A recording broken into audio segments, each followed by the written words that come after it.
Crypto का जो turnover है पाकिस्तान का, वो शायद हमारी स्टॉक एक्सचेंज से ज़्यादा है। स्टेट बैंक जो है वो अपना एक क्रिप्टो का निज़ाम लाना चाह रहा है। फिर तो कानूनी हो जाएगी। नॉन फाइलर्स का पैसा है वो भी ज़्यादा।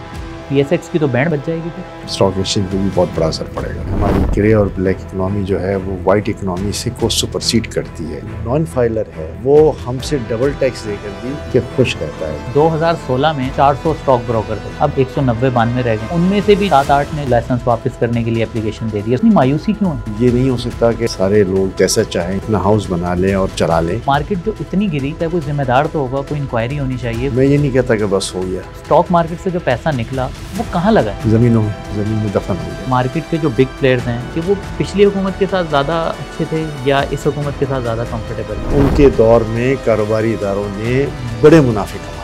राइट और रॉन्ग ये एक लंबी बहस है। टर्फ के तहत बड़े बड़े हाउसेस थे, उन्होंने इसका बहुत बड़ा एडवांटेज लिया। स्टॉक मार्केट में मंदी आनी थी, उसके दिन अब गुजर चुके हैं। ये मौका है कि लोग इन्वेस्टमेंट करें। स्टॉक एक्सचेंज जो है डे ट्रेडर्स के लिए नहीं है, स्टॉक एक्सचेंज है लॉन्ग टर्म इन्वेस्टर्स के लिए। स्टैंड बाय एग्रीमेंट हुआ है IMF के साथ, ये सिर्फ 9 महीने का रिलीफ है, तो फिर स्टॉक मार्केट का यही हाल होगा दोबारा। समझते हैं कि कराची के जराइम में पुलिस भी मुलव्वस है। अब भी MKM से राब्ते वैसे ही हैं आपके, और लंदन से राब्ता होता है आपका?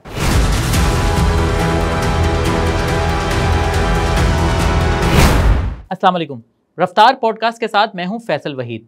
स्टॉक मार्केट को मईशत का आईना कहा जाता है और पाकिस्तानी स्टॉक मार्केट का ये आईना इस वक्त बहुत बुरी शक्ल पेश कर रहा है। कुछ दिनों पहले कुछ बेहतरी आई है, मगर हालात अभी भी बहुत बुरे हैं। इसी पर बात करने के लिए हमारे साथ मौजूद हैं director Pakistan stock market Ahmed Chinoy साहब। सर कैसे हैं आप? बहुत बहुत शुक्रिया। बिस्मिल्लाहिर्रहमानिर्रहीम। सर ये बताएं, स्टॉक मार्केट का ये जो ब्लड बात है ये कब ख़त्म होगा? देखिए, ब्लड बाथ अब तो नहीं है, था। और मैं समझता हूँ कि जो नुकसान होना था, जो स्टॉक मार्केट में मंदी आनी थी, उसके दिन अब गुजर चुके हैं। बहुत सारी वजूहात हैं उसकी। एक तो परसेप्शन बना हुआ था कि पाकिस्तान शायद डिफ़ॉल्ट कर जाएगा, पाकिस्तान जो है वो कहीं भी नहीं रहेगा, पाकिस्तान में रुपया जो है वो 500 रुपये का डॉलर हो जाएगा, और बहुत सारी ऐसी बातें थी। लेकिन मैं समझता हूँ कि इस वक्त हालात कुछ बेहतरी की तरफ चले गए हैं। जो मिनिमम डाउनफॉल हमने देखना था शायद हम देख चुके हैं, और मैं समझता हूँ कि अब ये रिकवरी मोड में आ गया है। अब रिकवरी मोड कितनी तेज़ी से आगे बढ़ता है, किस तरीके से आगे जो है वो ट्रेडिंग होती है, ये तो एग्जैक्टली वक्त बताएगा। लेकिन हम ये ज़रूर समझ सकते हैं कि अब हालात बेहतरी की तरफ हैं, और स्टॉक मार्केट में ना सिर्फ एक्टिविटी नज़र आ रही है, बल्कि अब लोगों का इंटरेस्ट भी जो है वो आहिस्ता आहिस्ता दोबारा नज़र आ रहा है। अच्छा सर, ये बताएं कि 2016 में तकरीबन 400 स्टॉक ब्रोकर थे, अब जो हैं तकरीबन 190-92 रह गए। अब सुने उनमें से भी जो है 7-8 ने जो है वो लाइसेंस वापस करने के लिए एप्लीकेशन दे दी है, सुने और भी लाइन में लगे हुए हैं। तो सर ये इतनी मायूसी क्यों है? देखिए, 2-3 अहम फैक्टर्स हैं। अब ये नहीं हो सकता कि स्टॉक मार्केट में जो है वो सारे लोग जैसा चाहें, जिस तरीके से चाहें अपना हाउस बना लें और चला लें। अब बहुत सारे सिक्योरिटी के रेगुलेशंस आ गए हैं, बहुत सारे जो हैं वो KYC के सिलसिले आ गए हैं, मल्टीपल ऑडिट्स आ गए हैं, और ये सारे मल्टीपल ऑडिट्स और ये सारी चीज़ें जो हैं वो उसकी जवाबदेही जो है वो एक अच्छा ऑर्गेनाइज्ड हाउस ही कर सकता है।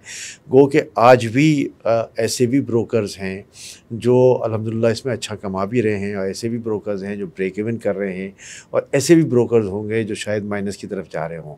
लेकिन मैं समझता हूँ कि बाय एंड लार्ज बहुत ज़्यादा अगर मंदी भी हुई, बहुत ज़्यादा अगर एक्टिविटी नहीं भी है, तो स्टॉक ब्रोकर्स जो हैं वो अपने आप को जो है वो ब्रेक इवन पोजीशन में निकाल लेते हैं। लेकिन वक्त के साथ साथ मैं समझता हूँ कि हालात बेहतर होते जाते हैं। कल अगर एक्टिविटी नहीं थी तो आज एक्टिविटी नज़र आ रही है। आज आप पूछें तो स्टॉक ब्रोकर्स जो हैं वो खुश हैं। दूसरी बड़ी बात यह है कि एक कॉन्सेप्ट और भी आया था कि उन्होंने जहाँ छोटे ब्रोकर्स और बड़े ब्रोकर्स को अलहदा करना शुरू किया था, और ये कहा था कि जी मल्टीपल ब्रोकर्स की बजाय एक बड़ा हाउस बन जाए, क्लियरिंग हाउस बड़े ब्रोकर्स के पास आ जाए। तो जब ये सारे सिलसिले हुए, तो अगर बिज़नेस अगर वायबल नहीं है छोटे हाउसेस के लिए, तो उन्होंने जो है वो उसको छोड़ना मुनासिब समझा, और वो भी बड़े हाउसेस के साथ जो है वो एज अ मेंबर या एज अ ट्रेडर जो है वो काम कर लेते हैं। सर मार्केट में वॉल्यूम भी तो नहीं आ रहा ना। देखें पहले जो है जब काम होता था अच्छे वक्त में 100 करोड़ वॉल्यूम्स आते थे, वॉल्यूम नहीं आ रहा, तो जाहिर सी बात है ब्रोकर तब छोड़ के जा रहे हैं।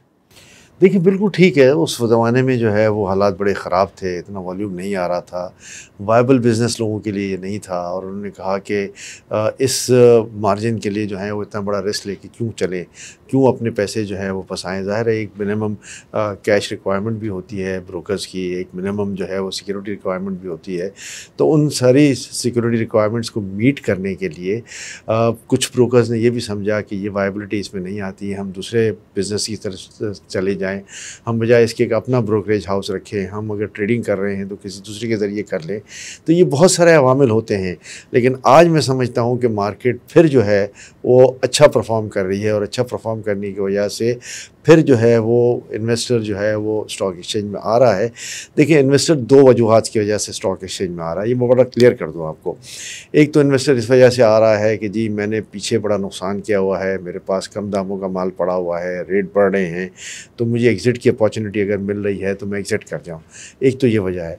दूसरा, नए इन्वेस्टर्स आ रहे हैं, वो ये समझ रहे हैं कि मार्केट जो है वो इस वक्त अगर 2-2.5 के पी रेशो पे काम कर रही है और नॉर्मल मार्केट जो है वो 12-13 पी के रेशो तक जाती है, तो फिर मार्केट में एक बहुत बड़ा गैप है और इस गैप को फिल अप करने के लिए ये मौका है कि लोग इन्वेस्टमेंट करें, लोग पैसे डालें और मार्केट की कैपिटल गेन से जो है वो फ़ायदा उठाएं।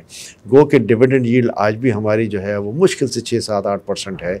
वो डिविडेंड यील्ड जो है वो नहीं है, इसकी वजह से बहुत सारे लोग जो लॉन्ग टर्म इन्वेस्टमेंट्स करते हैं वो ये समझते हैं कि मैं ये 6-7-8% में क्यों जाऊँ, मैं 20-22% में ट्रेजरी बिल में चले जाऊँ, बैंक के डिपॉजिट्स पे चले जाऊँ और बहुत सारी सेविंग सर्टिफिकेट्स की स्कीम है उसमें चला जाऊँ, मैं यहाँ क्यों जाऊँ। तो ये एक मेंटालिटी है।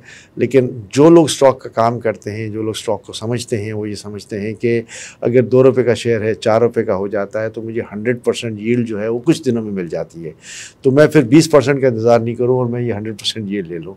तो देखिए, एक रिएक्शन होता है, एक कारोबार का हर एक का अपना तरीक़ेकार होता है और मैं समझता हूँ कि स्टॉक एक्सचेंज जो है वो डे ट्रेडर्स के लिए नहीं है, स्टॉक एक्सचेंज है लॉन्ग टर्म इन्वेस्टर्स के लिए।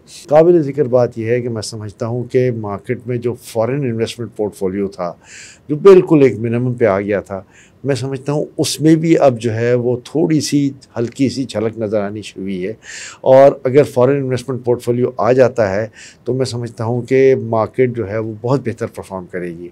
हमारी 96 बिलियन डॉलर की मार्केट अगर 20-22 बिलियन डॉलर की हो जाए और लोग तो कह रहे थे कि 18-19 बिलियन डॉलर हो गया है, तो फिर ज़ाहिर है एक मार्केट में मायूसी भी आएगी, मार्केट में काम भी कम होगा और फॉरेन इन्वेस्टमेंट पोर्टफोलियो जो 2-3 बिलियन डॉलर का रह गया था वो भी मैं समझता हूँ कि अब मज़ीद बेहतरी की तरफ चला जाएगा।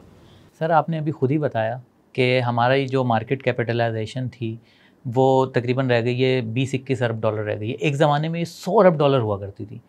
अब ये मार्केट इतनी गिर गई है तो आप सोचें कि जो इंडिविजुअल है उस बेचारे का क्या हाल हुआ होगा। और मार्केट जो इतनी गिरी, तो इसका आपको क्या लगता है, कोई ज़िम्मेदार तो होगा, कोई इंक्वायरी होनी चाहिए, कुछ होना चाहिए, मतलब या बस हो गया? देखिए, मैं ये नहीं कहता कि बस हो गया, लेकिन हमने मार्केट के फंडामेंटल्स को देखने हैं। आज अगर लोगों ने इन्वेस्टमेंट किए हुए था कोई भी XYZ शेयर में जिसकी वैल्यू अगर 40 रुपये थी और उसकी वैल्यू 10-11 रुपये हो जाती है तो वो 25% की वैल्यू पे आ जाता है। तो ये तो मार्केट फोर्सेस हैं, इसमें ना कोई इंक्वायरी की बात कर सकता है, ना कोई इसमें किसी पे शक का इज़हार कर सकता है। हमारे मार्केट फोर्सेस क्यों ऐसे चले गए थे, हम उस पर डिबेट कर लें। मैं समझता हूँ कि सबसे बड़ा इसमें जो डिबेटिंग फैक्टर है वो मुल्क की मौजूदा या उस वक्त की इकनॉमिक सूरत हाल का था कि जहां पाकिस्तान डिफ़ॉल्ट के दहाने पे खड़ा हुआ था। तो फिर ज़ाहिर है मार्केट में एक मायूसी फैलेगी, ये लगेगा कि डॉलर जो है वो 110-20 से की रेंज से निकल के 280, 85, 300 की रेंज पे जब चला जाता है तो 3 गुना के बाद फिर लोगों की हिम्मतें जवाब से जाती हैं। मार्केट जो है वो ज़ाहिर उन हालात में कभी भी परफॉर्म नहीं कर सकती। फिर दूसरा बड़ा फैक्टर ये है कि आपने डिविडेंड्स भी नहीं दिए, आपने डिविडेंड देने पे भी कोई क़ैद नहीं रखी। लोगों ने अपने कैपिटल रिजर्व्स को इतना बढ़ा लिया कि वो कैश रिच कंपनीज़ हो गई हैं और जब कैश रिच कंपनीज़ हो जाती हैं तो फिर ज़ाहिर है आवाम की डिमांड ये होती है कि जी हमें उसमें से डिविडेंड दिया जाए। तो डिविडेंड देने के बजाय वो कैपिटल इन्वेस्टमेंट की बात करते हैं, वो इसको रिज़र्व्स में को है वो बोनस शेयर्स में तब्दील करने की बात करते हैं, बहुत सारी चीज़ें हैं। तो मैं ये समझता हूँ कि हमने जो भी पास्ट हमारा गुजरा है उससे हमें एक सबक भी सीखना है। मुल्क की मईशत को जो है वो सही राइट ट्रैक पे लेकर आने की बात करनी है। अच्छा, मुल्क की मईशत का ये बेड़ा गर्क क्यों हुआ, हम इसको भी ज़रा थोड़ा सा एनालाइज कर लें। देखिए, मेरे नज़दीक जो अनड्यू सब्सिडीज़ दी जा रही थी उसने इस मुल्क का बेड़ा गर्क किया था, चाहे वो किसी भी पॉलिटिकल पार्टीज़ के दौर में हो। और ये सब्सिडीज़ आज या पिछले 4 साल में नहीं दी गई, पीछे भी सब्सिडीज़ का जो है वो सिलसिला चलता रहा और यही सब्सिडीज़ हमारे लिए जो है वो बहुत ख़राबी की बाइस बनी। इन सब्सिडीज़ की बिना पर, इसके बाद अनड्यू लग्जरी आइटम्स की इंपोर्ट की बिना पर, और इसके बाद कुछ स्कीम्स ऐसी आई, जैसे हम टर्फ की बात कर लेते हैं, हम दूसरी स्कीमों की बात कर लेते हैं, जिसमें हमारा फॉरेन एक्सचेंज रिज़र्व जो है वो बुरी तरह डिप्लीट हुआ और हम किस फिगर से जो है वो आगे लिटरली नील मार्जिन पे आ गए कि 2-3 बिलियन डॉलर ये ज़्यादातर ये हुकूमत तो आए हुए 1.5 साल ही हुआ है, इमरान खान की हुकूमत ने किया ये सब। देखिए, मैं आपको ये कह रहा हूँ कि इन सब्सिडीज़ का इल्ज़ाम मैं मुतवातिर गवर्नमेंट को देता हूँ। इसमें करंट गवर्नमेंट भी शामिल है, इसमें प्रीवियस गवर्नमेंट भी शामिल है, और हर एक ने जो है वो इसमें, जिसको कहते हैं ना, फ्यूल के ऊपर, फायर के ऊपर फ्यूल ऐड किया है। अब जो करंट गवर्नमेंट है उसको जब IMF के साथ बात करनी पड़ी, उनको सारी चीज़ें दिखानी पड़ी, तो बहुत सारी चीज़ों में आपने देखा कि बिजली में सब्सिडी हमारी ख़त्म हो रही है, हमारी गैस में सब्सिडी ख़त्म हो रही है, हमारी फ्यूल की सब्सिडी जो है, पेट्रोल जिसको कहते हैं, वो ख़त्म हो रही है। तो ये चीज़ें जो है वो मैं समझता हूँ हम राइट डायरेक्शन में जा रहे हैं। ऐसा नहीं हो सकता कि एक चीज़ हम 100 रुपये में इम्पोर्ट करें और लोगों को 40 रुपये में दें। आज भी फर्टिलाइज़र पे जो हमारी सब्सिडी है उसकी बुनियाद पर फर्टिलाइज़र में गैस जो है वो 70 सेंट में दी जा रही है फर्टिलाइज़र कंपनी को, जबकि यही गैस अगर आप कंपेयर करें तो सऊदी अरब, अमेरिका, UK, स्पेन, जर्मनी, उन सब का जो क्वांटम है वो $2 से लेके $3.5 तक की गैस है। तो आज हम अपनी फर्टिलाइज़र को गैस सब्सिडी के नाम पर अगर रियायत दे रहे हैं, तो फिर हमें सबसे फर्टिलाइज़र में की जो आगे की प्रोडक्ट है, जिसको हम एग्रीकल्चर प्रोडक्ट्स कहते हैं, उसमें हमें बहुत बड़ी इम्प्रूवमेंट नज़र आनी चाहिए थी, जो नज़र नहीं आई। इसका मतलब ये है कि हमने तमाम सब्सिडीज़ का नाजायज़ फ़ायदा उठाया, उसका एडवांटेज फर्टिलाइज़र कंपनीज़ को गया, उन्होंने टनों के हिसाब से पैसे बना लिए। सर, आप तो फर्टिलाइज़र सेक्टर की बात कर रहे हैं, पूरा ज़राअत का शोबा ही टैक्स नहीं देता। देखिए, बहुत सारे शोबे हैं। ज़राअत का शोबा अगर टैक्स नहीं देता तो उसका मतलब ये था कि उनको एक इंक्रीमेंट देना था, उनको एक इंसेंटिव देना था, लेकिन अनफॉर्चुनेटली उसका भी जो है नाजायज़ इस्तेमाल हुआ है। आज पॉलिटिकल गवर्नमेंट जब होती हैं तो पॉलिटिकल गवर्नमेंट्स के लिए बड़ा मुश्किल होता है, इसलिए कि उनके शायद 50% से ज़ायद की सपोर्ट उनकी जो है वो रूरल एरिया से आती है, वो एग्रीकल्चरल एरिया से। तो उस सपोर्ट को वो कहाँ लेके जाएंगे, उस सपोर्ट को वो कैसे नहीं कर सकते हैं। लेकिन मैं ये समझता हूँ कि IMF की जो कंडीशनैलिटीज़ हैं लोगों को बड़ी हाश लगती हैं, मैं भी ज़ाती तौर से समझता हूँ कि हाश अपनी जगह पर हैं, लेकिन एक इसका पॉजिटिव एंगल ये है कि वो जिस मुल्क में भी जाते हैं उस मुल्क में फ़ाइनेंशियल डिसिप्लिन लाने की बात करते हैं। जब फाइनेंशियल डिसिप्लिन आ जाता है तो बहुत सारी जो हमारी वेस्टेजेस हैं, बहुत सारी हमारी अनड्यू सब्सिडीज़ हैं, वो रिमूव हो जाती हैं। अच्छा सर, ये बताएं कि स्टॉक मार्केट गिरी, सेलिंग हुई, लोगों ने पैसा निकाला, जो बड़ा बिजनेसमैन है वो पैसा होल्ड करके तो नहीं रखता, वो कहीं ना कहीं तो लगाता है। तो स्टॉक मार्केट से जो पैसा निकला वो कहाँ लगा है? ज़मीनों में। देखिए, मैं इसलिए कह रहा हूँ कि अगर आप पूरे पाकिस्तान की लैंड का असेसमेंट देख लें तो मेरा ख़्याल है कि आप जहाँ देखेंगे वहाँ आपको कोई ना कोई स्टॉक ब्रोकर, स्टॉक इन्वेस्टर या स्टॉक के डीलर की जो है वो प्रेजेंस ज़रूर नज़र आएगी। और ये पैसे जब उधर चले जाते हैं और वहाँ स्टकअप हो जाते हैं, जिसको हम कहते हैं कि जी ज़मीन में डाल दिए, तो उससे फिर निकलना बड़ा मुश्किल हो जाता है और वक्त के साथ साथ वो चीज़ें जो हैं वो फिर मंजर आम पे आती हैं। हमें तो ये चाहिए था कि ये जो स्टॉक में लोग अगर अच्छा रेवेन्यू जनरेट करते हैं तो उनको इंडस्ट्री की तरफ माइल होना चाहिए था, इंडस्ट्रीज़ को बढ़ना चाहिए था। अच्छा सर, आपने बोला कि प्रॉपर्टी में गया, ठीक है, ज़मीनों में गया, गुज़िश्ता 1-1.5 साल से ज़मीनों की कीमत भी नहीं बढ़ी। और दूसरी बात यह है कि आपको नहीं लगता कि क्रिप्टो में गया या बैंक में लोगों ने डंप किया, क्योंकि 20% तो वहाँ से भी मिल रहा है, 21-22% हो गया अब तो क्या हाल है? देखिए, ये सारे फैक्टर्स हैं। जब मैंने आपको कहा कि ज़मीनों में गया और आपने कहा कि जी ज़मीनों के प्राइसेस जो हैं वो नहीं बढ़े, तो मैंने साथ में एक जुमला ऐड किया था कि जो ज़मीन में दफन हो गया और ज़मीन से निकलना फिर मुश्किल हो जाता है, तो वो अपनी जगह पर है। हम बात करते हैं उसकी क्रिप्टो से पहले मैं उसकी बात करूँगा बैंक इन्वेस्टमेंट्स की, कि जहाँ लोग इंटरेस्ट मोड पे चले जाते हैं, वहाँ भी एक अच्छी खासी रकम गई है। अगर आप ये देखें कि कितने नोट सर्कुलेशन में थे और कितने नोट अब हैं सर्कुलेशन में, तो ये पैसे कहाँ गए? ये पैसे इसी में तरह गए। तीसरा सबसे बड़ा जो है, जब आप बात करते हैं क्रिप्टो पे, तो एक मोहतात अंदाज़ा मैं आपको दे रहा हूँ कि क्रिप्टो का जो टर्नओवर है पाकिस्तान का या पाकिस्तान की तरफ से, वो शायद हमारी स्टॉक एक्सचेंज से ज़्यादा है। अच्छा। और ये एक बड़ी ऐसी बात है कि जिसको लोगों ने सर्टिफाई भी किया है। और ये जब हम ये कहते हैं कि जी इतना बड़ा फ़र्क आ गया है और इतनी बड़ी ट्रेडिंग क्रिप्टो में हो रही है। सर लीगल नहीं है तो इतनी बड़ी वैल्यू है, और अगर लीगल हो गया तो फिर कितना पैसा होगा आप सोचें। अब फिर हम इस बात से एक बात और पे आते हैं कि पाकिस्तान में जब बात आती है कि जी वाइट मनी कितनी है और ग्रे या ब्लैक कैपिटल कितना है, तो आज भी मैं समझता हूँ कि हमारी ग्रे और ब्लैक इकनॉमी जो है वो वाइट इकनॉमी से को सुपरसीड करती है। हम 55-60% पे एक मोहतात अंदाज़ा में दे रहा हूँ, ज़्यादा भी हो सकता है, थोड़ा बहुत कम भी हो सकता है, कि हम फिर वही ब्लैक इकनॉमी और ग्रे इकनॉमी की तरफ जा रहे हैं। अच्छा, ये बात ऑन रिकॉर्ड जो है वो ना हम IMF से कर सकते हैं, ना हम वर्ल्ड बैंक से कर सकते हैं, या ना दूसरे डोनर एजेंसी से कर सकते हैं। आज पाकिस्तान में मैं समझता हूँ कि सबसे शर्मनाक बात ये है कि हमारी जो हम ये समझते हैं कि फाइलर और नॉन फाइलर का जो फ़र्क हमने दे दिया है, वो हम शायद नॉन फाइलर को डिस्करेज कर रहे हैं। तो मैं समझता हूँ हम नॉन फाइलर को डिस्करेज नहीं कर रहे, हम नॉन फाइलर को एक बहुत बड़ा एडवांटेज दे रहे हैं।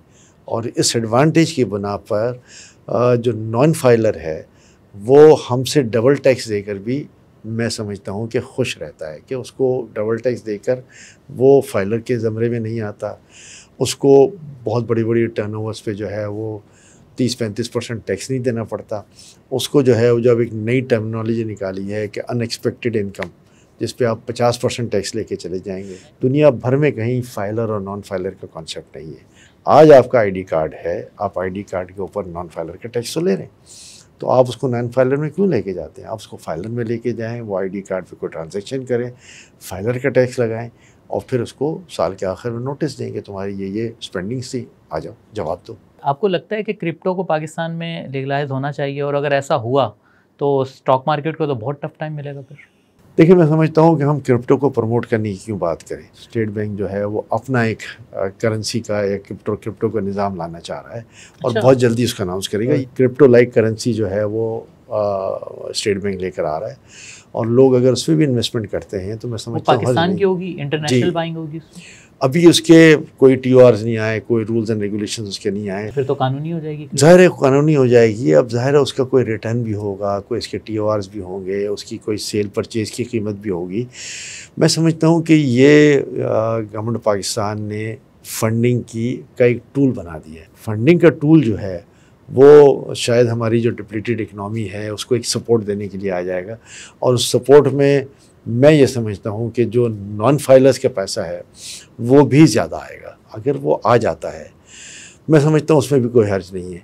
आज IMF की वजह से जो एक स्कीम हम ला रहे थे कि $1,00,000 साल में आप ला सकते हैं और वाइट कर सकते हैं, अपने बैंक अकाउंट में जमा करा दें, और वो स्कीम कुछ इस तरह थी कि वो जून में शुरू होती थी, तो 30 जून से पहले आप $1,00,000 करवा देते और 1 जुलाई को फिर $1,00,000 करवा लेते, तो एक साल के स्पैन में आपके $2,00,000 जो है वो वाइट हो सकते थे। लेकिन IMF ने सख्ती के साथ इसको अपोज़ किया और वो होने नहीं दिया। मैं समझता हूँ अगर वो हो जाता तो पाकिस्तान के पास $6-7 बिलियन वैसे ही आ जाना था, जो लोगों के पास कैश पड़ा हुआ है। अगर क्रिप्टो पाकिस्तान में कानूनी हो जाएगी, स्टेट बैंक अपनी क्रिप्टो लेके आ रहा है, तो सर ये PSX की तो बैंड बच जाएगी फिर? देखिए, ज़ाहिर है बहुत बड़ा फ़र्क पड़ जाएगा और बहुत बड़ा असर भी आएगा। हमने देखना ये है कि वो किन टर्म्स पे इसको लॉन्च करते हैं, और वो ज़ाहिर है वो जब तैयारी कर रहे हैं तो उसके रूल्स एंड रेगुलेशंस बनेंगे, किस तरह वो आएंगे, कैसे वो अफेक्ट करेंगे मार्केट में, क्या इंटरनेशनली जो है उसको फ्लोट करेंगे या सिर्फ पाकिस्तान में फ्लोट होगा, तो फाइलर उसको परचेज़ कर सकेगा या नॉन फाइलर परचेज़ कर सकेगा। ये बहुत सारे अवामिल हैं जो सामने आएंगे, और जब ये सामने आएंगे तो फिर एक्चुअल पता चलेगा कि हमारी स्टॉक मार्केट पे उसका क्या असर जाता है। बहुत बड़ी ख़बर है, तहलका खेज़ ख़बर है, और इसमें आज जब मैं आपको ये स्टेटमेंट दे रहा हूँ कि मे बी हमारा जो क्रिप्टो जो इंटरनेशनल करेंसी है उसका अगर ट्रेडिंग वॉल्यूम जो है वो हमारे स्टॉक एक्सचेंज से ज़्यादा है, तो फिर हमारी जो अपनी लोकल करेंसी लॉन्च होगी उसका अगर ट्रेडिंग वॉल्यूम आएगा तो जाहिर है कोई दो राय नहीं है कि स्टॉक एक्सचेंज पे भी बहुत बड़ा असर पड़ेगा। ख़राब माशी हालात में भी जब बहुत ज़्यादा हम डिफ़ॉल्ट के दहाने पे थे, उस वक्त भी जो है बहुत सी कंपनियों ने बहुत प्रॉफिट बनाया, ठीक है, मगर उनके जो शेयर्स हैं वो कौड़ियों के मोल बिक रहे हैं, ठीक है, और अब भी इस वक्त भी उनको कोई लेने को तैयार नहीं है। इसकी क्या वजह है सर? देखिए, पहले तो मैं आपको ये समझा दूं कि पिछले 4-5 साल में जो हमारी लिस्टेड कंपनीज़ हैं, ख़ास तौर पे ब्लू चिप्स अगर आप ले लें, तो उन्होंने बेतहाशा रेवेन्यू जनरेट किया। और मैं तो बरमला ये कहता हूँ कि जो 2 अरब कमाता था वो 20 अरब कमा रहा है, जो 20 अरब कमाता था वो 200 अरब कमा रहा है। शेयर होल्डर को तो क्या ये ज़ाहिर है शेयर होल्डर्स को पैसे नहीं दिए उन्होंने, शेयर होल्डर्स को डिविडेंड नहीं बांटा, उन्होंने कैपिटल रिजर्व जो है वो अपने बढ़ाए, और इसकी वजह से मार्केट में जो आप लैकलस्टर देख रहे हैं, अगर मुझे 7-8% डिविडेंड भी नहीं मिल रहा है एवरेज, तो मैं 20-22% ट्रेजरी बॉन्ड में चला जाऊंगा, मैं बैंक इन्वेस्टमेंट्स में चला जाऊंगा, सिक्योरिटी इन्वेस्टमेंट में चला जाऊंगा। तो वो एक फ़र्क है। फिर मेरे जो शेयर की कीमत है वो भी गिर रही है। अगर 100 रुपये डिविडेंड मिला है तो उसमें से मेरा ख्याल है 40-45 रुपये टैक्स कट रहा है। जुल्म नहीं है सर ये? देखिए, वो भी अपनी जगह पर है, उसमें टैक्स भी कट रहा है। इसमें टैक्स 15% कटता है हमारे जो बैंक की इन्वेस्टमेंट्स हैं, सिक्योरिटी इन्वेस्टमेंट्स हैं, या ट्रेजरी बिल की इन्वेस्टमेंट्स हैं, या हमारे डिफेंस सेविंग सर्टिफिकेट है, तो ये 15% जो है उसकी जगह पे मैं 30-35% वहाँ कटवाऊँ, और डिविडेंड का भी कोई अता पता नहीं। तो मैं तो यही फिर जाऊँगा ना, तो मार्केट की एक जो बदहाली है उसकी सबसे बड़ी वजह ये है। अगर डिविडेंड दे रहे होते, मार्केट जो है वो प्रोग्रेस कर रही होती, तो मैं फिर उसमें नहीं जाता बैंक इन्वेस्टमेंट्स में, मैं लेट्स से सूद के काम में नहीं जाता, और मैं जाता कि जी मैं इसमें जा रहा हूँ, ये मेरी हलाल इनकम है, कंपनीज़ जो हैं वो प्रॉफिट बना रही हैं तो मुझे भी डिस्ट्रीब्यूट कर रही हैं, मैं उनका हिस्सेदार हूँ, मैं उनका शेयर होल्डर हूँ, ब्ला ब्ला ब्ला। तो ये कॉन्सेप्ट जो है वो बहुत जल्दी लोगों के जहन में आ सकता है। अनटिल अनलेस हमारी कंपनीज ये डिसाइड कर लें कि हमें डिविडेंड देना है, हमारी स्टॉक मार्केट जो है वो बेहतर होगी। अगर डिविडेंड ना भी दें, मैं समझ चाहता हूँ, लेकिन साल भर में 30 रुपये का शेयर मेरा अगर 40 रुपये हो जाता है, 36 रुपये हो जाता है, तो मुझे कुछ तो आंसू पहुँचने को मिले कि मेरा कैपिटल यील्ड जो है वो बढ़ गया। साल का अगर कैपिटल यील्ड मेरा 20% बढ़ता है तो वो मेरा काफ़ी है कि मैं एक अपना कैपिटल गेन भी कर रहा हूँ, और कैपिटल गेन पे जो मुझे टैक्स लग रहा है लग जाए। लेकिन मुझे सबसे बड़ा एडवांटेज ये हो जाएगा कि मुझे एक अच्छी इनकम मिलती रहेगी जो बैंक इनकम से ज़्यादा भी है, और एक जो कॉन्सेप्ट है मेरा इस्लामिक, उस पर भी मैं पूरा उतर रहा हूँ। अब मैं समझता हूँ कि दोनों सूरत हाल में बेहतरी आ गई है, लोगों ने रियलाइज़ कर लिया है, डिविडेंड भी पे आउट हो रहा है, और भी बहुत सारी चीज़ें हो रही हैं। तो मैं इसको एक वक्ती नहीं समझता, मैं ओवरऑल मार्केट की स्टेबिलिटी समझता हूँ कि जब मुल्क की इकोनॉमिक पोजीशन ठीक हो रही है, स्टॉक एक्सचेंज की भी इकोनॉमिक पोजीशन ठीक हो रही है, लोगों को जो है वो विन विन पोजीशन है, तो फिर लोग क्यों नहीं स्टॉक मार्केट का रुख करेंगे। अच्छा सर, आप इकोनॉमिक एक्सपर्ट भी हैं, तो जो इकोनॉमिक एक्सपर्ट होता है उसकी सियासत पे भी बड़ी गहरी नज़र होती है, तो ये बताएं, इलेक्शन होते नज़र आ रहे हैं आपको? देखिए, करंट गवर्नमेंट जो है वो इस सिलसिले में तो बहुत ही मैं समझता हूँ पुरुमीद है, और वो कहते हैं कि जी वक्त पे हम चले जाएंगे, वक्त पे इलेक्शन हो जाएंगे, नई गवर्नमेंट इन प्लेस हो जाएगी। मेरी ये समझ में नहीं आता कि देखें इस वक्त मुल्क में जो है वो एक अकाउंटेबिलिटी का प्रोसेस जो है वो हमें सामने नज़र आ रहा है। ये मैं अपनी ज़ाती राय दे रहा हूँ। वो इस सेंस में नज़र आ रहा है कि जो प्रीवियस गवर्नमेंट थी, जो करंट गवर्नमेंट है, और जो उसमें ब्लैक शीप्स मौजूद हैं, चाहे वो किसी भी डिपार्टमेंट में हो, पॉलिटिशियन की तरफ से हो, ब्यूरोक्रेसी की तरफ से हो, और मैं समझता हूँ बिजनेसमैन की तरफ से हो, तो कहीं ना कहीं तो कोई ना कोई अकाउंटेबिलिटी किसी की होनी है और होनी चाहिए, ताकि हम मुल्क को जो है वो सही सिमत में कर लें। और जब मैं अपना ज़ाती ख्याल पेश करता हूँ कि जब हम इस अकाउंटेबिलिटी की बात करते हैं, तो वो अकाउंटेबिलिटी जो है वो 3 महीने में मुमकिन नहीं है, वो अकाउंटेबिलिटी शायद 3 साल भी चली जाए, लेकिन फिर हम ये समझते हैं कि ये चले 3 नहीं 6 महीने में हो जाए। लोगों के ऊपर कोई इल्ज़ामात हैं तो वो कोर्ट में इसको फेस करते रहें। लेकिन इसमें पॉजिटिव बात यह है कि हम अगर 6 महीने में ये इलेक्शन कराने की बात कर लें, जिससे जो है वो एक लॉन्ग टर्म स्टेबिलिटी आ सकती है, और वो इलेक्शन जो है वो वक्त पर हो जाए, जहाँ पर हम आईएमएफ को भी जवाब दे सकें, क्योंकि आईएमएफ का अगला एग्रीमेंट फिर मार्च में ड्यू है, तो गवर्नमेंट इन प्लेस होगी तो आईएमएफ बात करेगा। इसके बाद मार्च में आपको ये भी पता होगा कि सेनेट के इलेक्शन ड्यू हैं, और सेनेट के इलेक्शन जब तक असेंबलीज इन प्लेस ना हो, चाहे वो फेडरल हो चाहे प्रोविंशियल हो, वो नहीं हो पाते। और अगर उसके इलेक्शन वक्त पे नहीं होते तो एक सेनेट में भी इबाहम आ जाएगा, एक कॉन्स्टिट्यूशनल फ्लॉ आ जाएगा। तो ये सारी चीज़ें कैसे मैनेज हों, तो मैक्सिमम मैं ये समझता हूँ कि ये इलेक्शन अगर डिले होते हैं और कुछ चीज़ें अगर कंप्लीट करनी है कैटेगरी गवर्नमेंट में, तो फिर ये इलेक्शन जनवरी फरवरी में जाकर हों। अच्छा सर, ये बताएं कि मार्केट के जो बिग प्लेयर्स हैं उनके साथ भी जाहिर सी बात है आपकी बैठक लगती होगी, बैठते होंगे। ये बताएं जब उनसे बात होती है तो क्या फील आती है कि वो पिछली हुकूमत के साथ ज़्यादा अच्छे थे या इस हुकूमत के साथ ज़्यादा कंफर्टेबल हैं? इमरान खान की हुकूमत की बात कर रहा हूँ और अब शहबाज शरीफ। मैंने अभी थोड़ी देर पहले आपसे ये कहा था कि पिछले 4-5 साल में जो बिज़नेस कम्युनिटी ने रेवेन्यू जनरेट किया है, चाहे वो छोटा दुकानदार हो चाहे बड़ा दुकानदार हो, चाहे छोटा इंडस्ट्रियलिस्ट हो चाहे बड़ा इंडस्ट्रियलिस्ट हो, चाहे छोटा ट्रेडर हो चाहे बड़ा ट्रेडर हो, मैं आपको यकीन दिलाता हूँ कि बड़ी ज़बरदस्त किस्म की रेवेन्यू जनरेट की है 4-5 साल में। और ऐसे हालात कि जिसमें आप जो चाहे जाके गवर्नमेंट से करवा लें। मैं ज़ाती तौर पे इसको फेवर नहीं करता इस बात को, इसलिए कि आपने जो काम ये जो डिसीजन लेना है उसको ये भी देखना है कि वो मुल्की मफाद में है कि नहीं है। अगर आज टर्फ दिया गया $3 बिलियन का, तो क्या वो मुल्की मफाद में था? ये एक बहुत बड़ा सवाल है, निशान है। बिज़नेस कम्युनिटी को तो फ़ायदा हो गया। अब बिज़नेस कम्युनिटी कहेगी कि नहीं यार, ये तो बड़ा अच्छा काम हो गया हमारे लिए, और अभी ये जो हालात ख़राब हो रहे हैं, हमारा धंधा ख़राब हो रहा है, हमारे कारोबार में बड़ा अफेक्ट हो रहा है, हमारी सेल्स नहीं हो रही, तो देखिए अफेक्ट तो आएगा। मतलब आप ये कह रहे हैं कि इमरान खान के साथ ज़्यादा कंफर्टेबल थे हमारे बिग प्लेयर्स जो हैं? मैं ये नहीं कहता कंफर्टेबल थे, मैं ये कहता हूँ कि उनके दौर में कारोबारी इदारों ने बड़े मुनाफे कमाए, बड़े मुनाफे कमाए। राइट और रॉन्ग ये एक लंबी बहस है, और वो होना चाहिए था या नहीं होना चाहिए था, उसको हमने जो है वो डिबेट पे लाना है कि उसके होने से क्या मुल्क में प्रोडक्टिविटी बढ़ी।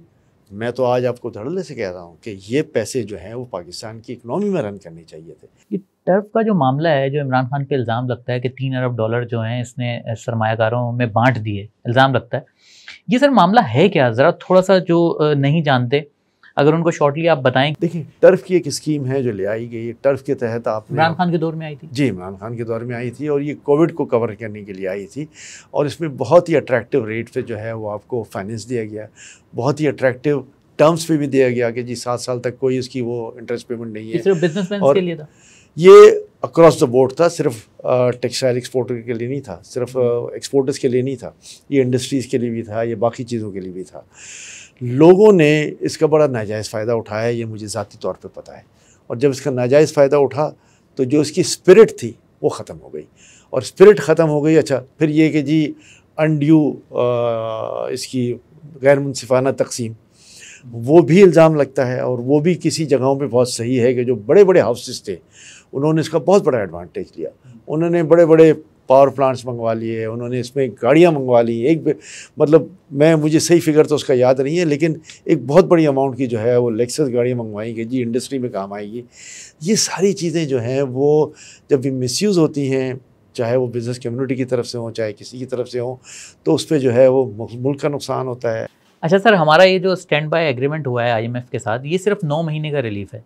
ये जब ख़त्म होगा तो उसके बाद फिर हम कशकोल लेके इधर उधर भाग रहे होंगे, तो फिर स्टॉक मार्केट का यही हाल होगा दोबारा? देखिए, 9 महीने का है, लेकिन 9 महीने में बहुत सारी चीज़ें होनी हैं। फाइनेंशियल डिसिप्लिन को लेकर आना है, जिसका आईएमएफ ने तज़किरा किया है अपने नोट के अंदर, और पाकिस्तान ने उस पर साइन भी किया है और उसको अश्योरेंस दी है कि ये सारी चीज़ें होंगी। और ज़ाहिर है सब्सिक्वेंट जो केयरटेकर गवर्नमेंट आएगी उसको भी इसको फॉलो करना पड़ेगा। मैं ज़ाती तौर पर समझता हूँ कि अगर हम इस वक्त पाकिस्तान की माशी सूरत हाल का जायज़ा लें तो हम राइट नाउ एक बहुत बड़े बहरान से बाहर आए हैं, और बाहर आकर हम मैं समझता हूँ रिलीज़ नहीं हो गए। हम जकड़े हुए अपनी जगह पर हैं, लेकिन जो एक डिफ़ॉल्ट का ख़तरा था वो निकल गया। मैं पर्सनली अब समझता हूँ पाकिस्तान के अच्छे दिन आने वाले हैं, और अच्छे दिन के लिए जो है वो हमें फोर्सी भी करना चाहिए, और पाकिस्तान गवर्नमेंट को उसको सपोर्ट भी करना चाहिए। क्यों अच्छे दिन आ रहे हैं? अच्छे दिन इसलिए आ रहे हैं कि सबसे बड़ी बात तो ये है कि अब खुदा ना खास्ता हम डिफ़ॉल्ट करने की किसी सूरत में नहीं जा रहे। पाकिस्तान में पैसे इन्वेस्ट करना जो है वो कोई ऐसा रिस्की वो नहीं है। 2-3 और बड़ी चीज़ें हुई हैं जिसको हम अभी गौर नहीं कर रहे। मैं एक पहले चीज़ पे चलूँगा जहाँ पाकिस्तान ने 5 कंट्रीज़ के साथ जो है वो बार्टर ट्रेड अलाउ कर दिया, और उस बार्टर ट्रेड में ईरान, रशिया, चाइना, आपके अफ़गानिस्तान और काज़ाकिस्तान, इनसे बड़ी स्मगलिंग होती थी, बड़े माल आते थे और साथ में पैसे भी जाते थे, डॉलर जाता था। डॉलर जाते थे, हमारा गुड्स भी जाते थे, बहुत सारी चीज़ें होती थी, अनऑफिशियल बार्टर्स होते थे। अब अगर ये ऑफिशियल बार्टर हो जाए तो पाकिस्तान की इकोनॉमी जो है वो राइट ट्रैक पे इसमें भी आ सकती है। दूसरा बड़ा फैक्टर ये है कि हमने एक SIFC बनाई है, जो मैं समझता हूँ कि पाकिस्तान के लिए गेम चेंजर है। जब हम कहते थे कि CPEC गेम चेंजर है, तो उसके साथ एक बड़ा गेम चेंजर जो आया है वो SIFC आया है, that is special incentive facilitation council. सबसे अच्छी बात उसमें यह है कि प्राइम मिनिस्टर उसको हेड करता है बाय डेजिग्नेशन, और उसके साथ सारे सेक्रेटरीज, सारे कंसर्न्ड मिनिस्टर्स, और फिर FBR, SCCP, स्टेट बैंक और बोर्ड ऑफ इन्वेस्टमेंट, ये सारे उसके नुमाइंदे हैं। और इसके बाद उसको मॉनिटर या ओवरसी करने के लिए साथ ही उसके जो मेंबरान में शामिल हैं, फंक्शन क्या है इसका? वो आर्मी चीफ भी हैं और साथ में उन्होंने अपनी टीम भी साथ बिठाई है। जब हम फंक्शन पे आते हैं, इसके TORs खुल के तो सामने नहीं आए, लेकिन एज इट इज़ जो बात आई है वो मैं ये समझता हूँ ज़ाती तौर पर कि आपके बहुत सारे इन्वेस्टमेंट्स पिछले 5 साल में, 10 साल में, 20 साल में पाकिस्तान में आए, यहाँ आकर पैसे भी लेकर आए, और जब हालात उन्होंने देखे तो ये उठ के भाग गए। और बहुत सारे लोगों ने इंटेंशन ज़ाहिर की, आके बात की इन्होंने, तो फिर कोई सेक्रेटरी साहब खड़े हो गए कि मेरा क्या इसमें हिस्सा होगा, कोई मिनिस्टर खड़ा हो गया कि मेरा क्या हिस्सा होगा, कोई और ब्यूरोक्रेट खड़ा हो गया मेरा क्या हिस्सा होगा। स्टेट बैंक में मुश्किलात, SCCP में मुश्किलात, FBR में मुश्किलात, और बहुत सारी जगहों पर मुश्किलात। अब इन्होंने ये कर दिया है कि this would be a one window operation, और जब वन विंडो ऑपरेशन होगी, और मैं एज अ बाहर का ट्रेडिंग कंसर्न एक मल्टीनेशनल कंपनी में अगर पाकिस्तान में आना चाहता हूँ, तो वो कहेंगे यस बिस्मिल्लाह, इस कमेटी में आओ, अपना प्रपोज़ल लेकर आओ, जो काम 1 साल में आप नहीं कर पाते थे हम 1 महीने में करके आपको दे देंगे। And I think that would be a game changer for Pakistan. Pakistan में एक बहुत बड़ी कंजम्पशन पड़ी है, 25 करोड़ से ज़ायद की जो है वो पाकिस्तान की आबादी है। मैं आपको एक छोटी सी मिसाल देता हूँ। आज अगर हम बड़े बड़े ब्रांड्स देख लें टेक्सटाइल में, गुल अहमद को देख लें, सफ़ायर को देख लें, लकी को देख लें, अलकरम को देख लें, आपको पता है कि उनकी जो सेल्स हैं, डोमेस्टिक लोकल सेल्स, वो एक्सपोर्ट से ज़्यादा हो गई हैं। उनको जो रेवेन्यू जनरेट हो रहा है वो एक्सपोर्ट से ज़्यादा लोकल में हो रहा है। तो ये बड़ा पैराडाइम शिफ्ट है। ये जो एग्रीकल्चर रेवोल्यूशन लाने की बात कर रहे हैं, और उसमें वो ग्रीन पाकिस्तान की बात कर रहे हैं, और उसमें उन्होंने बहुत सारी चीज़ें की हैं।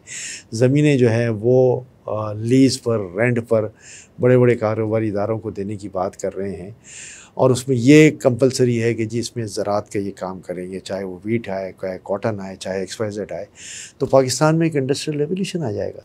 मैं समझता हूँ कि मौजूदा इस्टेब्लिशमेंट और मौजूदा गवर्नमेंट जो है वो इस बात का अज़म कर चुकी है, एंड आई एम श्योर कि ये आगे टिकल डाउन होगा केयरटेकर गवर्नमेंट में भी, और जो भी अगली गवर्नमेंट आती है उसमें ये टिकल डाउन होगा, और ये टिकल डाउन होगा तो ही पाकिस्तान की सलामती है, वरना वी आर नोवेयर। अच्छा सर, आप CPLC के चीफ भी रहे हैं, कराची के सिक्योरिटी मामलात पर भी आपकी काफ़ी ग्रिप है। ये बताएं कि 20-25 हज़ार रेंजर्स, 40-50 हज़ार की पुलिस नफरी, फिर भी कराची के शहरी जो है वो सेव नहीं है, ये क्या मामला क्या है सर? ये देखें, अगर आप मुझे ऑनेस्टली पूछते हैं तो कराची के शहरी कभी भी सेफ नहीं थे, ना हैं, ना होंगे।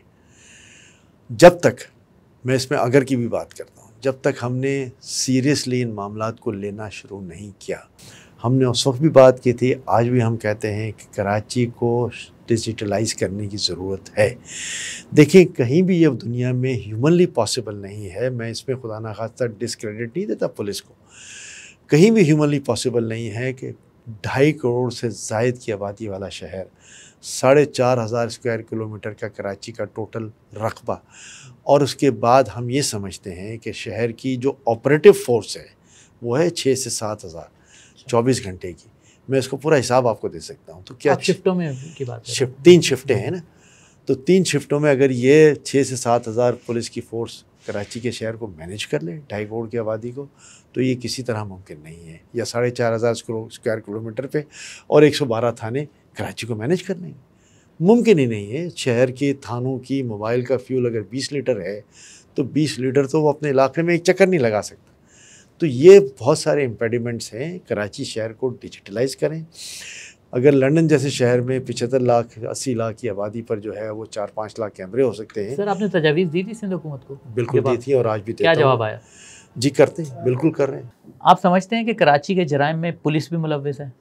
कराची पुलिस का जो निज़ाम है जिसमें 114 थाने हैं, मुख्तलिफ़ चौकियाँ भी हैं, उस निज़ाम के अंदर ये मुमकिन ही नहीं है कि कराची के शहरियों, कराची की जो पुलिस है, उसका जो थाना है, उसका जो SHO है, उसके इल्म में ये बात ना हो कि उसके इलाके में कहाँ-कहाँ जराइम पेशा अफराद रहते हैं और कहाँ-कहाँ क्राइम करते हैं। यानी आप कह रहे हैं पुलिस मुलव्विस है कराची के जराइम? देखिए, मैंने हमेशा इस बात को बड़े वाज़ेह अंदाज़ में कहा है और मैंने ये हाईएस्ट लेवल पे भी बात की है कि ये मुमकिन नहीं है कि कराची के थानेदारों को ये नहीं पता हो कि कहाँ जराइम पेशा अफराद कहाँ रहते हैं। ये बताएं कि आप CPLC चीफ थे तो आपने मोबाइल स्नैचिंग पे बड़ा काम किया, मगर अब अफसोस से कहना पड़ता है अब तो छोटे छोटे इलाकों में जैसे लियारी वगैरह में बाकायदा मोबाइल्स की मार्केटें बन गई हैं जहाँ पे चोरी के मोबाइल बेचे जाते हैं।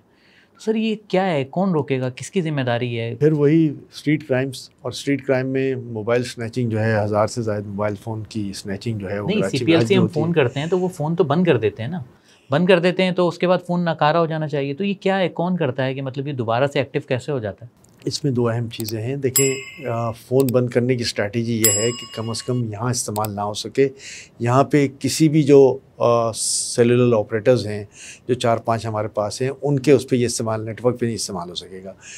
ये फ़ोन जो हैं वो 2 तरीक़ों से फिर इस्तेमाल होते हैं। आइदर इनकी IMEI ब्रेक हो जाती है और नई IMEI लग जाती है, लेकिन नई IMEI लगती है तो फिर उसका फ़ोन का टैक्स देना पड़ता है। और दूसरा इसका रास्ता ये है कि ये फ़ोन स्मगल हो जाते हैं अफ़गानिस्तान, ईरान, रशिया, चाइना, और वहाँ पे ये दूसरे सेलुलर ऑपरेटर्स पे ऑपरेट होते हैं। तो ये जो एक बहुत बड़ी मार्केट लगती है, ये फ़ोन इसी तरह बिकते हैं। अच्छा सर, लास्ट क्वेश्चन ये बताएं कि जब MQM अपने पीक पर थी तो कहते हैं कि आप MQM की फेवरेट शख्सियात में से एक थे, CPLC चीफ भी बने, तो अब भी MQM से राब्ते वैसे ही हैं आपके, और लंदन से राब्ता होता है आपका? देखें, पहले सवाल का मैं जवाब दे दूं कि MQM के साथ ताल्लुकात, मेरे तमाम सियासी जमातों के साथ ताल्लुकात इसलिए थे कि मैं शहर का CPLC का चीफ था, किसी एक जमात का नहीं था। और अल्हम्दुलिल्लाह हमने बिला खौफ व ख़तर काम किया, लोगों की बातें भी सुनी, लोगों की जिसको कहते हैं कि क्रिटिसिज्म भी बर्दाश्त किया। पॉलिटिकल पार्टीज़ नाराज़ भी हमसे हुई, MQM भी इनफैक्ट नाराज़ हुई बहुत सारे मौक़ों पे, लेकिन हमने पूरी ईमानदारी के साथ जराइम पेशा अफराद की निशानदेही जहाँ जहाँ थी वो की। ये एक फ़ैक्ट है कि MQM अपनी जगह पर, लेकिन MQM का गवर्नर जो है वो सिंध गवर्नर हाउस में बैठा हुआ था, जो CPLC का पेट्रन इन चीफ था, और हमारी डायरेक्ट रिपोर्टिंग जो है वो डॉक्टर इरशाद इल्बाद को थी। मगर मैं आज धड़ल्ले से आपके इस फोरम पे ये कहता हूँ कि डॉक्टर इरशाद इल्बाद ने आज तक खुदा ना खास्ता कोई गलत सिफारिश हमसे नहीं की, और इन्होंने ये कहा कि जो जराइम पेशा अनासिर हैं उनकी निशानदही आप बिला खौफ व ख़तर करें और मैं आपका इसमें साथ दूंगा। हमने वही काम किया। मेरे ताल्लुकात ज़रूर इसलिए अच्छे थे कि मैं इस शहर में रहता हूँ, मैंने इस शहर में सारे पॉलिटिकल लीडर्स से काम लेना था। हम पीपल्स पार्टी से भी सपोर्ट लेते थे, हम MQM से भी सपोर्ट लेते थे, हम ANP से भी सपोर्ट लेते थे, हम जमात इस्लामी से भी सपोर्ट लेते थे, और सारे लोग हमारे पास किसी न किसी मसाइल के लिए आते थे।